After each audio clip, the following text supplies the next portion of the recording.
So this is it. This is the Product X we've been talking to you about. I told you the real name was not Product X. It is actually the Magic Twig, a product that has captured our imaginations at One More Cast for the last couple of years since Craig Barwell first approached us with his contraption that has evolved into what is now known as the Magic Twig. It's going to be available in 3 different strengths, okay? And that's not breaking strain. This is the power of the triggering device inside it. This beautiful thing is a self-triggering hooking device. So you've got 3 different strengths: light, medium and heavy. The light is triggered at 4.5 ounces, the medium at 6.5 and the heavy at 8.5. So there's a bit of science to this that we're all going to learn about as you go forward. You could in theory use a lighter lead with the heavier spring load. All of these have 85-pound braid running through the center of them, okay? So it's not just relying on the strength of the spring inside the body of this. They're all hand tied, hand assembled, and there is 2 in every pack, okay? Now, how do you set it up? It really couldn't be simpler. So here I have my Blue Peter, one at the ready. And as you can see here, I've got a leg clip, and there it is. That's the Twig. So it's a very simple thing to assemble. So if I quickly give it some of that to disengage it, okay, so now you'll see, look, it's like a loaded spring, which some people might refer to the Hermit rig that Steve Renyard used a lot in an inline setup, different sort of triggered hook links that have got a bit of a bungee effect, but this is loaded. That's the big difference. That's where the pattern and the invention comes into play. This is a loaded trigger. So how do you set it up? So when you take it out of the pack, you'll notice one end of it has a size 8 QC swivel, and the other end, protruding, if you like, the part that's going to go into the lead system, has a size 8 swivel. So it doesn't matter whose lead clip you're using, as long as the lead clip is made to be used with a size 8 swivel to be pulled into its open collar, that is absolutely fine for this. So I'm using the Vitabits OMC pin lead clip. Here I've got the blend tungsten tubing, then I've got the Vitabits tail rubber slid on, then I slide on my lead clip, and then quite simply with the line tie that to the size 8 swivel on the Magic Twig, and then all you've got to do is pull that into the lead clip, click it into place, and then push the pin through the swivel eye that comes on the Magic Twig, and you're ready to go. That is it, that's engaged. And then at the other end you have a QC swivel. So with a QC swivel, of course, I know loads of anglers like to loop their hook links on, so quite simply use the loop, click it onto the QC swivel, or if you're using certain hook links like fluorocarbon, I always recommend knotting them or braid rather than putting loop knots in them, because it reduces their breaking strain by quite a lot. So you can just tie a knot direct to the end of the QC swivel. There's nothing stopping you doing that. So that's why we've put the QC swivel on, because it's the most versatile option. And then quite simply here, just pushing on the blend tungsten anti-tangle sleeve, and that is it. So loading it, you have 2 little cavities here. If I show you, you might see them in the light there, look. And then all you're doing is you're flicking them round to face the arms, place the arms in, and that is it. It's loaded. You'll be asking yourself, how does this not go off when you're casting? This is why we've developed these little grooves here, okay? As you can see on the outside, there's little grooves here, and that's to be used with the fade PVA tape. You can just put a bit of PVA tape around that and just lock it off prior to casting, or we've got some fade PVA cable ties coming in the range as well, and they can also just be used to clasp around that and stop it from going off on the cast.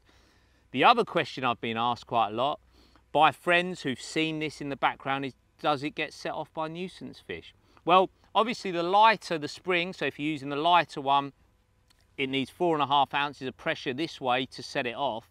So the answer to that from our research so far underwater is no. We've even had a terrapin at Ictus pulling on a bunch of worms, and that did not set it off. So that was a really good sign. And I've also seen it when there's been roach around, big rudd around, carassios in Spain, and they weren't setting this off, which was a great thing, because it meant it was all sat loaded waiting for a carp to come. And even if it does get set off, I'll tell you this for nothing, you're still better off than you were before, because the worst case scenario, if it is ever set off, is you are then into the realms of just the recoil system like that. It's still spring loaded, it's still pulling back, but this is where you want it. This is where we have seen the meteoric difference it's making.